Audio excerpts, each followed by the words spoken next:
నా ప్రియమైన సోదరులారా, మనందరి మనసులో ఒక ప్రశ్న వస్తుంది. ఈద్ మిలాదున్ నబీకి అసలు ఇస్లాంలో స్థానం ఉందా? మన ప్రవక్త ముహమ్మద్ సల్లల్లాహు అలైహి వసల్లం జననం ఒక అపూర్వ వరం. ఆయనను గుర్తు చేసుకోవడం ఒక మంచి పని. కాని ఒకటి జాగ్రత్తగా గుర్తుంచుకోండి.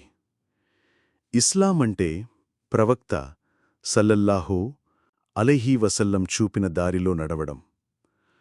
అందులో మనం కొత్తగా ఏదైనా కలిపితే అది ధర్మం కాదు.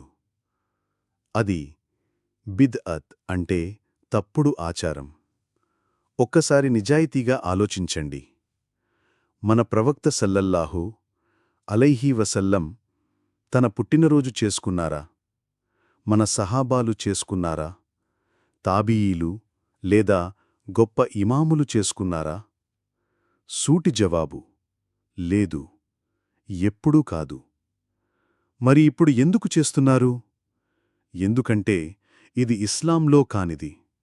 తరువాతి కాలంలో ఇతర మతాలను అనుకరించి తెచ్చిన పద్ధతి.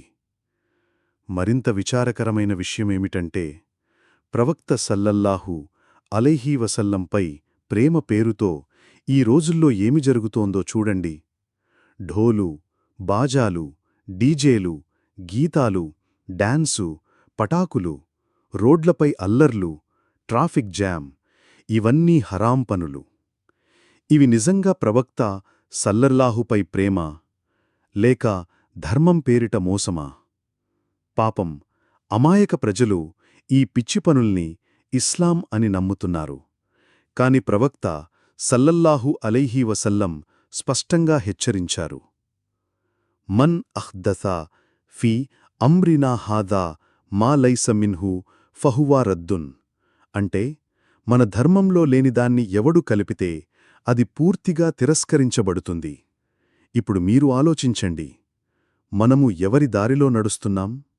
ప్రవక్త మరియు సహాబాల దారిలోనా, లేక మన కోరికల, పిచ్చి హంగామాల దారిలోనా?